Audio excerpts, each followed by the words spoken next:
Hello, and welcome to Insights with Dr. C. I'm your host, Dr. Douglas Carpenter.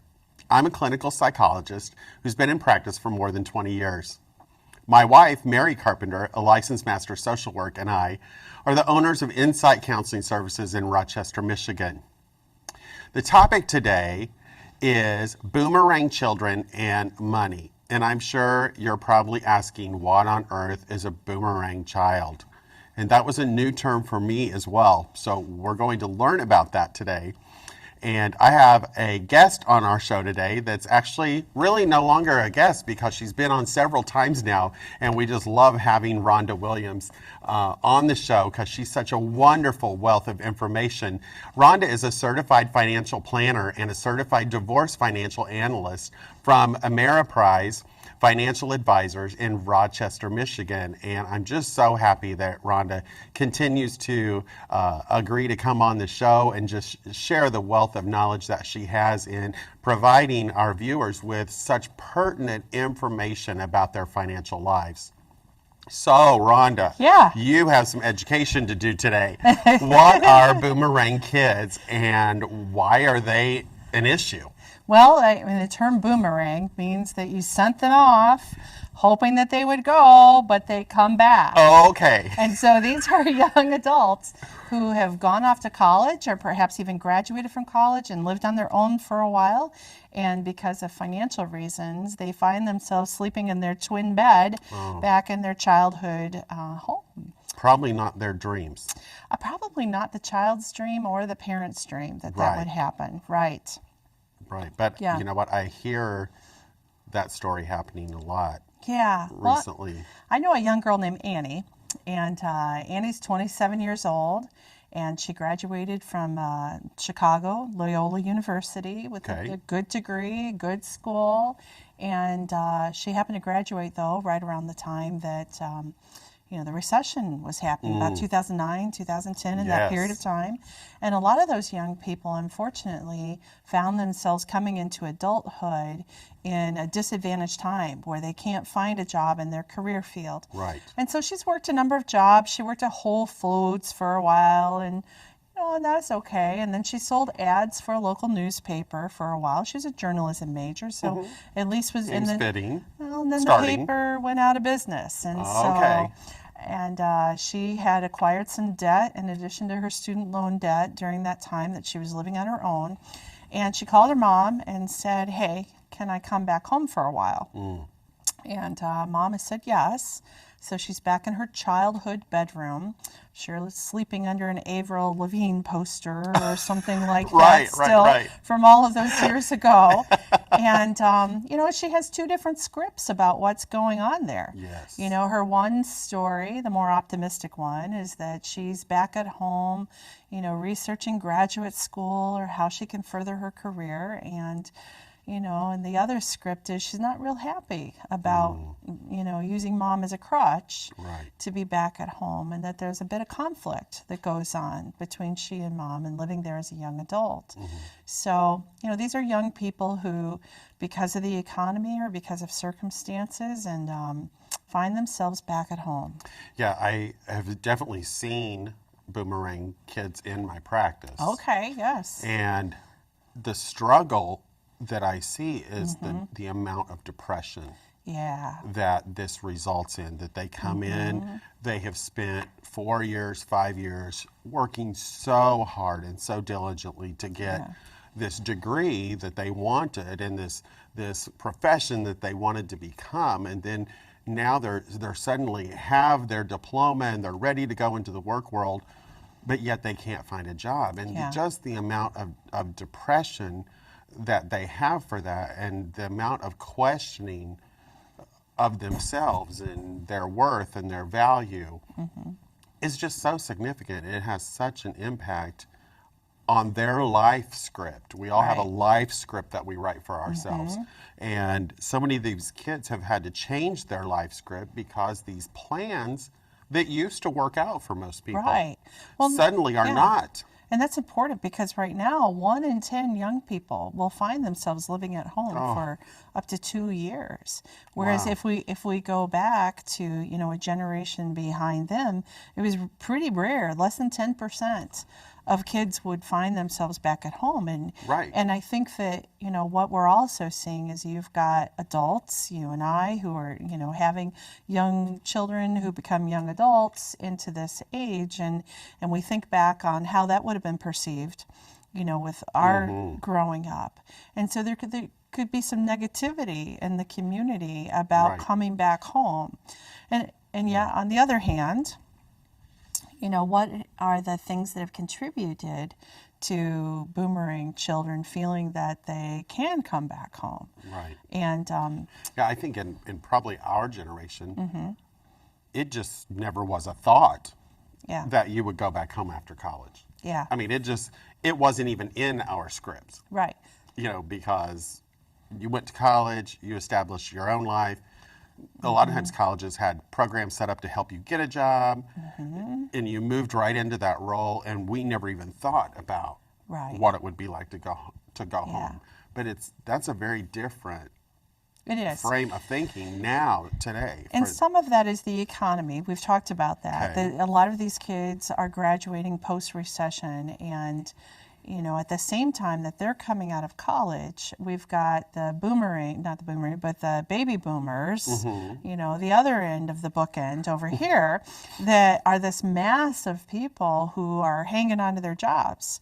Where Right. the average retirement age, even back when I first became a financial advisor in 1992, the average retirement age was 62. And now that's slowly creeping up. Now it's 65, 67. We're seeing, even in the debates that we're hearing here lately, that they're saying, well, you should defer retirement until you're 70. Right. Within the baby boomer. And so now you've got this mass of people who are hanging on to their jobs, while this next generation, the Boomerang generation, there are no job opportunities for them that are opening up as a result of people, the natural process of people retiring. Yeah. It's funny because I think in my own life, I'm in a profession where I think, well, I don't really have to retire. I mean, I've known psychologists that have done their jobs well into their 80s. Yeah, you go, bud. Right, as long as you've got your mind and can track and follow conversation and process. That's actually a healthy thing you're in able to retirement. do Right. your job. And so I can definitely see how people are holding on to their jobs longer. Yeah. Or feeling the need to based on the economy. Right. Or what they've lost from their inheritance or stocks because of the fallout of the economy. So we know it's the economy, Right. right? But at the same time, on your side of the issue, you've got children who are coming back home where maybe mom and dad and aunts and uncles are all thinking, what's wrong with you, bud? You're back home. Right. And, then maybe some innuendos that they're lazy. And that they're just not trying hard enough, which could lead to depression, right?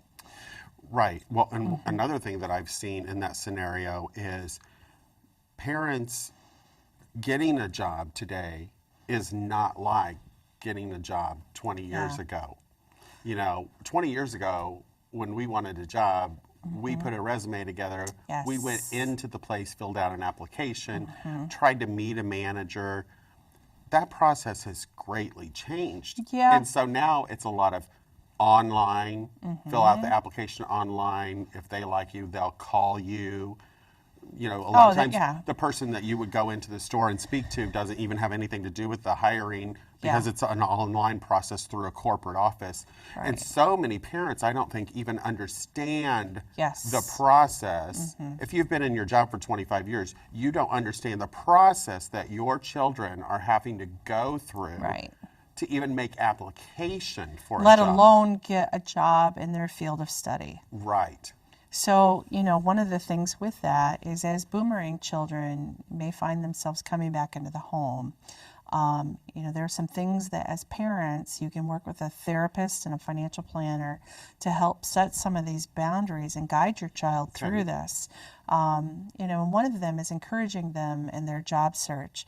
And I think that young people could easily get discouraged if they're out there trying to do this on their own. And some of this has come out in the news in recent months that a lot of times on these large job sites, they'll place an advertisement for a job that doesn't really even exist. They just want to continue taking in a pool of resumes, and you may find yourself in a pool with 2,000 other people for a Right. job that doesn't even exist. Oh. And so encouraging young people to look for opportunities to do things that may not be directly in their career field, because a lot of us will go to school, and I'm sure that for counseling, your path is pretty direct. Right, You it do is. psychology, you get a master's, and you become a therapist. Right. But a lot of young people will get degree programs that may not have a direct path to a job.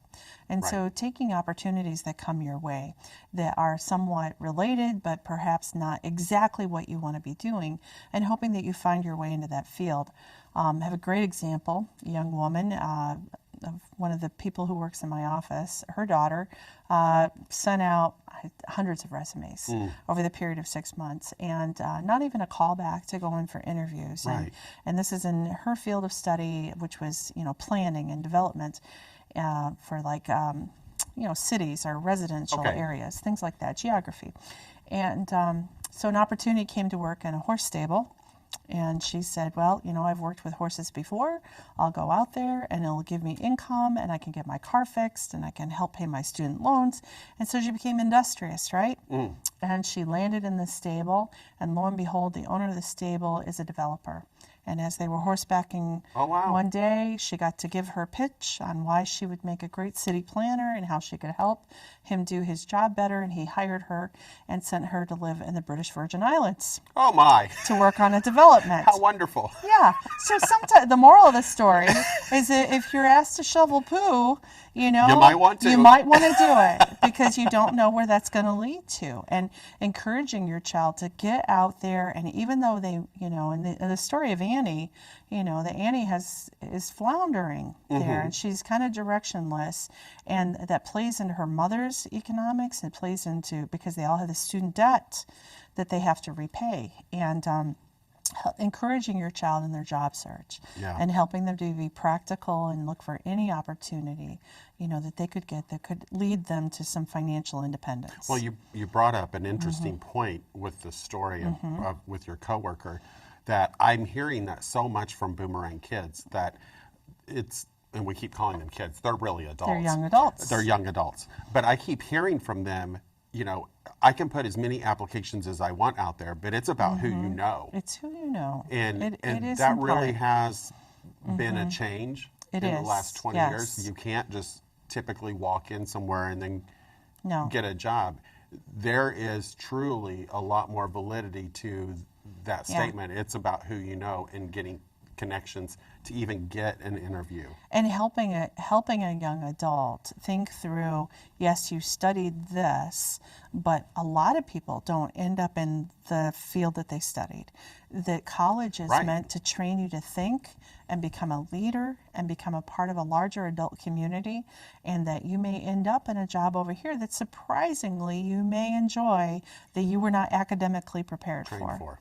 Absolutely. Yes. And so encouraging them to get on their way and to do that. And then there's the householding issues that as they come back home, you've got a lot of things you need to sort out with this young person who's moving back in, who's been out on their own without a curfew and without, any boundaries, and it creates a difficult living environment. Yeah, they come with their own boundaries. And you need to realign Absolutely. to fit in, because you're home, and helping them establish some boundaries about who pays for what. And it goes back to our previous discussions about industriousness, that if they come back home, this is not a free ride to sit around for a while, that there needs to be some expectations. And and I see that becoming problematic, because when the boomerangs come back, they do go into this depression that I've spoken about. Yeah. And so then they're not motivated, and they don't want to get out of bed. They want to stay up till 1, 2, 3, playing video games or whatever, and then sleep till noon, because they're depressed. They are depressed. And so then that causes conflict Right. in the home. And sometimes what I've seen over on my divorce planning side is that you'll find, parents having different views about this. One parent who is happy to have this child back because they enjoyed their parenting role and they want to continue in that relationship with their child, and the other is saying, no, time to broom him out of the nest. You need to pay rent. You need to pay rent to be contributing. Right. And so all sides need to come together because it will affect the marriage in the house. Yes, it can. How this is handled. And financially would probably be the most important aspect. Right. So how does the change in the family structure and the family dynamic in the United States produce more boomerang kids? Well, some people believe that when you and I were growing up, we had a very different relationship, at least I did, with my parents, that Right. it was kind of like, you're even by the time we got into high school, this expectation that you were now a young adult and you would go drive a car and you would get yourself to and from things and you'd have a part-time job that would pay for these things, and that's the way we were set up. But now more and more, in fact, state of Michigan found that last year there was a decline in new driver's licenses for children at 18, and we're down by 40% Wow. in young adults even seeking a driver's license. And my. it's not for lack of money, it's that they have other people who will drive them, parents and other people. And so we're kind of delaying this growth into young adulthood. And, and we had a different mindset raising our children that when we're talking about money scripts, that we'll provide for you. Your needs will be met. Right. And so they feel that they can come back and that we will do that. And my first instinct would be absolutely yes. You're in trouble, we'll help take care of you. Sure.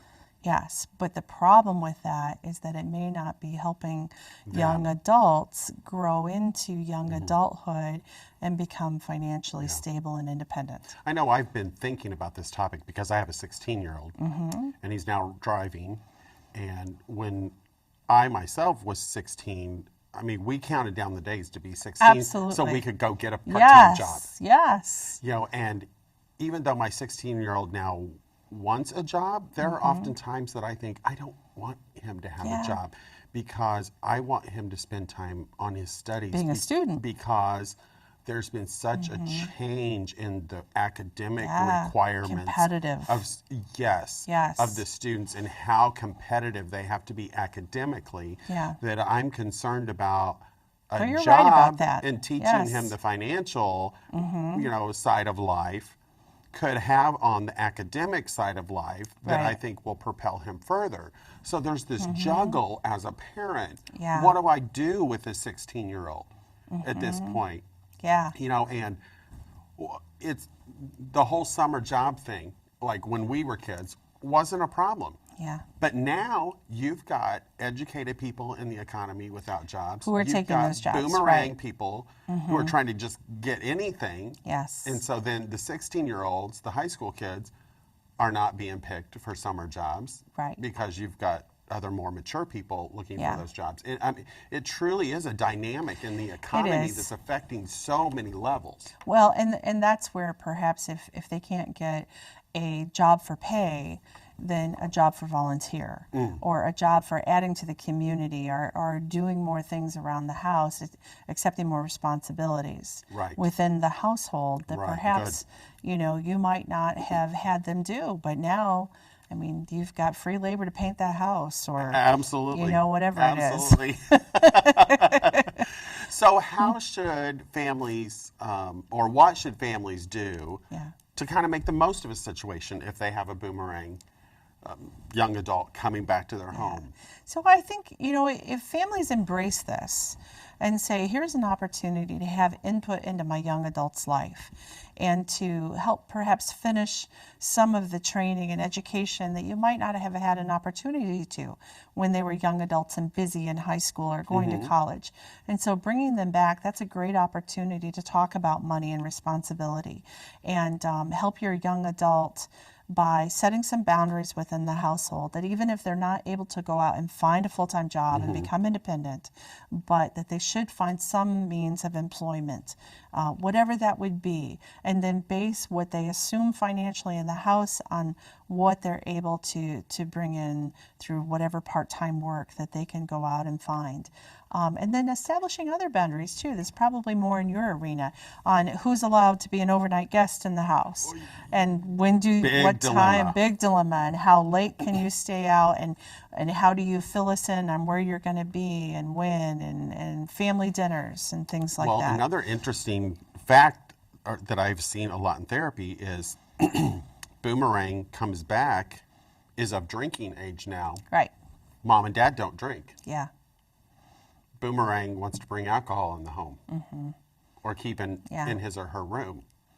Yeah. And just there's so many things There's that a can cause conflict. And so long as you could keep the lines of communication open, right? And that you can start to bring these things to the table, but probably much better establishing these boundaries before they bring their stuff back in. Right. And how you're going to manage this with them. Right. I've definitely helped more than one Boomerang family sit down and establish what are the new house rules. What are the new house rules? You know, and sometimes that's a real negotiation, because some of the things that the Boomerangs want to do, I can see, okay, that's not really appropriate for it re-entering back into your family of origin. But then I've also seen parents say, well, we want to set a curfew, and I'm like, you've got a 23-year-old adult. Yeah, pick your battle. You got to pick your battle. Is being home at midnight really that important? Yeah. You know, it's funny. I remember when I turned 18, my parents said there's no more curfew.